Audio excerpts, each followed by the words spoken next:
We have systematically pulled apart as a family, systematically destroyed as men and women, right? Systematically broken down. Like it was a system to do it. Families ripped apart. The black community, the African American community, because from the beginning, they were brought here as slaves. So they were brought into America. And I say brought into the Americas. We're not talking about when way before America we were freely trading with the Native Americans. They brought us into the Americas as slaves. So from the time the African black person got here, they said you are property. You are not a full human being. Okay? And from that point, they were raping. They were pulling families apart. They were purposely taking the dominant male within a tribe and putting him between horses and separating his body in front of everybody, right? They were torturing that man in front of everybody to make a point that this is your biggest, strongest male, and we did this to him. So none of y'all are going to do this, right? And then systematically lifting up the woman and saying she's the one that's going to be able to help you guys. So why I'm saying that is, and people, I know some people will be like, oh, it's a sexist remark. It's not. This was how things were done, right? Because that upsets the natural balance of what was the family structure. It wasn't one person was better than the other, but there were certain duties of a male, right? To protect, what you call, like, forage and bring food and everything, right? Then the women were doing this, but they flipped those purposely. So now you have, from the beginning, that dismantling of the family, which puts in the woman saying, okay, I can't rely on the male because, now not on their own thing, this is before they're not disrespecting the man, they're just saying, I've got to do this because they won't let him, and so when I raise my son, I'm going to let him know he needs to do this, I'm going to raise my daughter to know they need to do this. So that's from the beginning. Right. Let's go all the way to now, right? And I'm not glossing over anything. What I'm saying is when people say, oh, there's no racism. No, all of that has now become systemic. It's not done the same way, but it's still done. You know what I'm saying? The only people who are going to say there's no racism is those that it doesn't affect. Right. But it's actually. But what people, whether they understand it or not, should know that we have to wear this battle armor every day. Thank you. Right. And it's not, and there's no exception. There's no days where you can say, you know what, I'm not going to protect myself or my family or the ones that I hold dear to me. I'm just going to take the day off. You can't. No. There are no days off for that. So it's funny that I'm saying that. I'm thinking when people say, like, or at least back in the days and probably still now, they say, oh, you guys need to work hard and pull yourself up by the bootstraps. Right. But again, there's no realization in that head of theirs to say, and not that I would expect them to, but this is what we do every day. And we can't say, again, we can't take the day off because it's a constant challenge and a test of who we are as a people to continue to even just be that. Yes, that's I want to take a second and address both those things, Dave, because that's profound. When Colin Kaepernick, right, he lost his career, right, vilified in the media, all this stuff because he knelt during the national anthem, and he was told to do that by a soldier, a decorated soldier. Said, what can I do that's not disrespectful, right? I remember people saying in the statement coming that it's like we can't even kneel. And why I'm saying that is you said just to be. It's forget about achieving anything, right? It's just to be. We have to wake up every morning, put on the armor, right? Listen, the thing we term now code switching. We have to do that every day. Like I would say for me, right? Like I have to be. I know when I get in the office, when I have to be Richard. You know what I'm saying? And that's the difference. And so why I say that is that just to be, like we can't even kneel. So forget about anything. We need to be. It's funny, they got mad at us because we said, no, Black Lives Matter. Well, everybody matters. Wait a minute, we're just saying they matter. And so now we can't even say that because obviously you don't think we matter because you're killing us, you are raping us, we are going missing and nobody cares. I go back to when I said Jeffrey Dahmer knew that I can live within the ghetto, poor black community, and I can kill young gay men of color. Why? Because he knew they would. He did it for years with nobody even asking him about it. Right. A young boy got away and they brought him back. They brought him back to him. And the funny thing is those officers weren't even really penalized. Okay? But why I'm saying that is that lets you know we can't even say we matter because that's something that shows us we don't. And going back to slavery, we did not matter. We weren't even human. So it's not a far-fetched idea for us to have trauma about do we matter. Trauma comes at a cellular level. That's why it's like if you eat, the importance of eating kosher animals that are humanely killed, things like that, right? Because the traumas of that animal go into, you're eating that meat. Now you're going to have that because that's cellular level. But meaning that we transfer DNA to each generation. So all that trauma from slavery has now made its way into us to now add on slavery, civil rights movement. This is, you know what I'm saying? All of that is in our DNA. We have those traumas. Then you get your own trauma of like, think back to the first time you knew I'm black. And what does that mean? So now you got to carry that. But then the other thing is, when you said they talk about pull us up by the bootstraps, right? Originally, we couldn't even have boots, right? then we got boots, but we couldn't have laces. Then you got them, but you couldn't tie them up. You got to wear them a certain way. So that term, it's like pull up by your bootstraps. We couldn't even have boots. So now you're giving us things where you don't even understand what was purposely done to us to make us a step behind, to make sure we don't have the same chance. The colleges, tuition came into being because they said too many black people are going to college. So we've got to make a stop there. So now it's going to cost. And they knew it would cost because they made sure we didn't have the means to get there. Let's remember that. Okay? And that's why, you know what I mean? So they're going to do that to us. They knew the wealth gap was there. They made sure it stayed.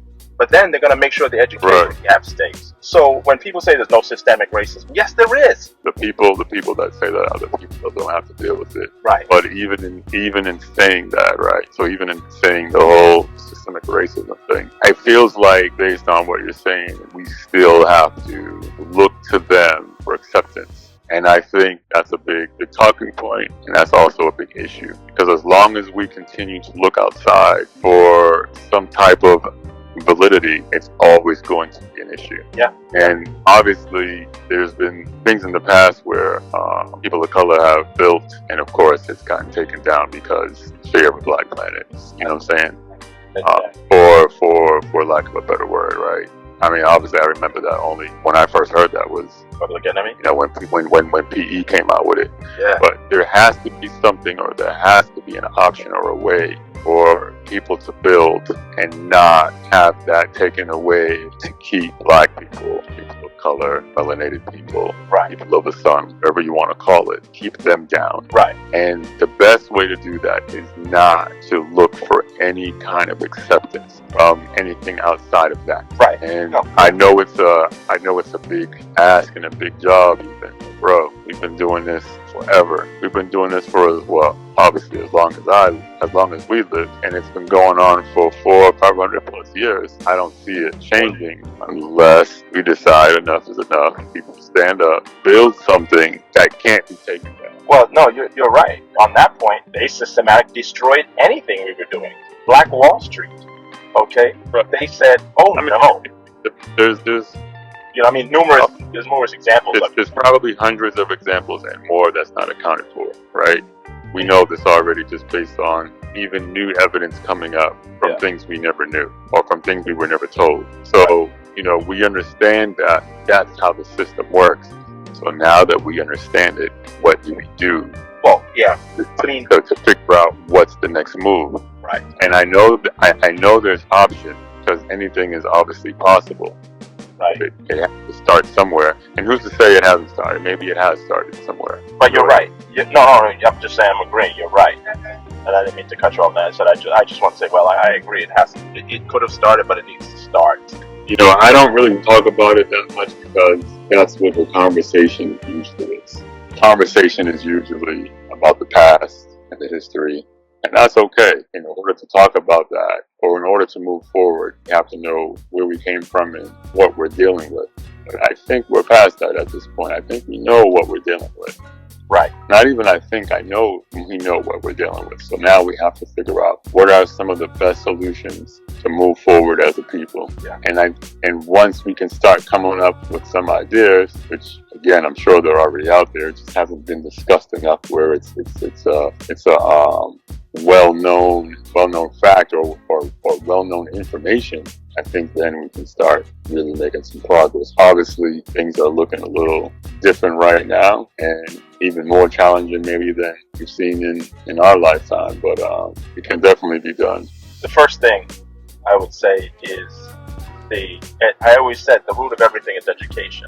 And I don't mean just academic. I'm talking about intellectualism, meaning people learning from one another, history being passed down, people sharing their experiences consistently, making next generation. Because when you say things you said, we know what it is, right? But we know what it is.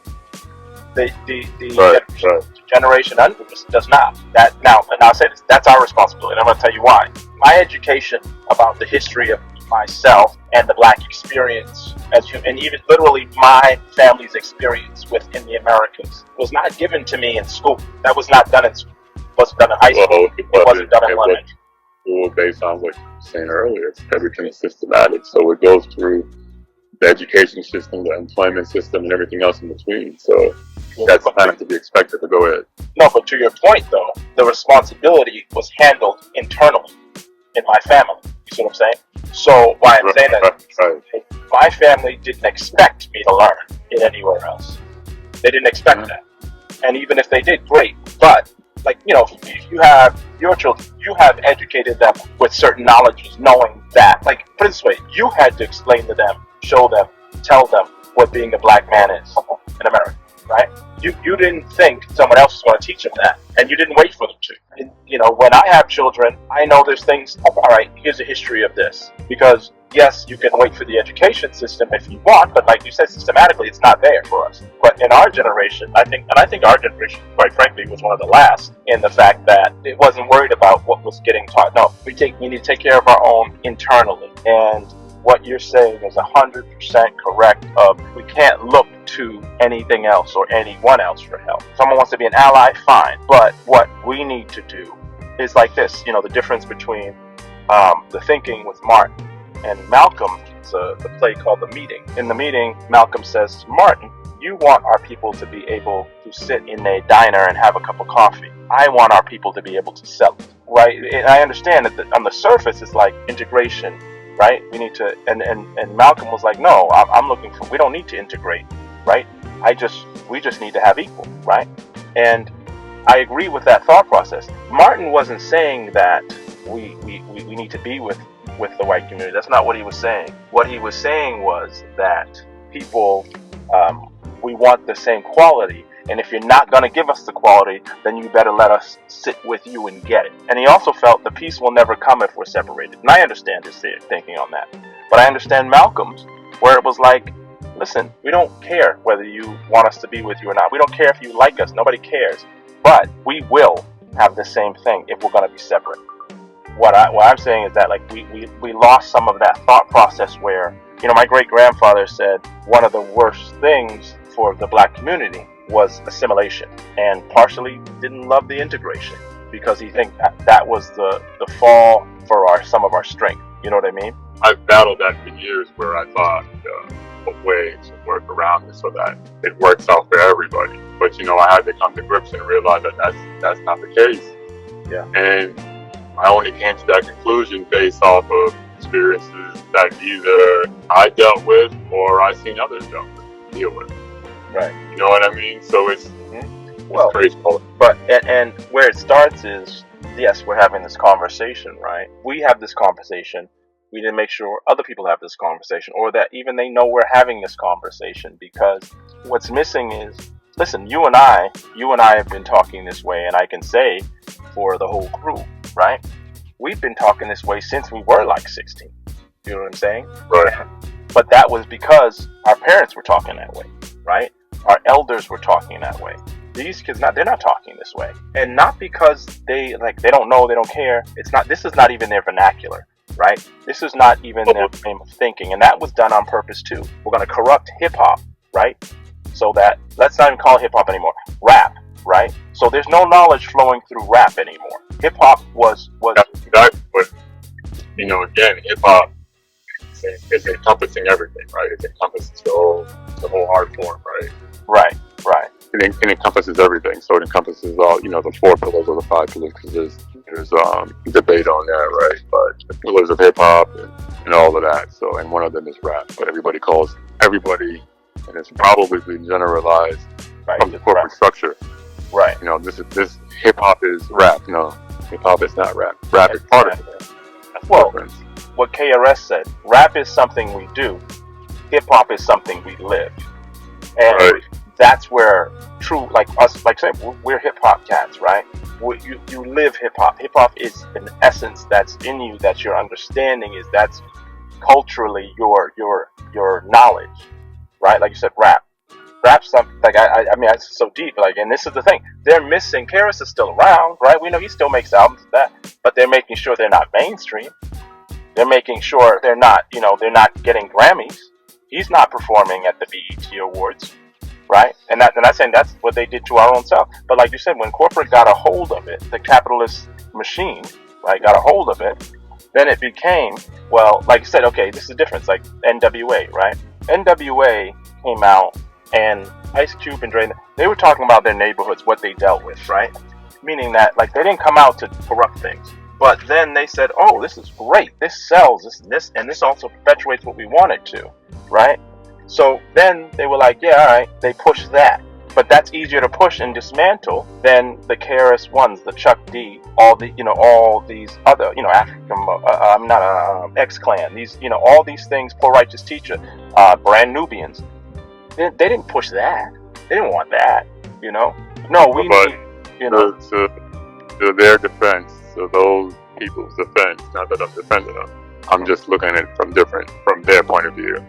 And from the boss that's in charge, and I want to continue to keep my reign, I'm going to do everything I can to make sure that I keep that going. Of course. And in doing that, I'm going to do everything I can to tear it down. Exactly. And however I can do that, that's what I'm going to do. So if that means, if that means lifting up negative imagery and music and everything else involved in between, then that's what I'm going to do.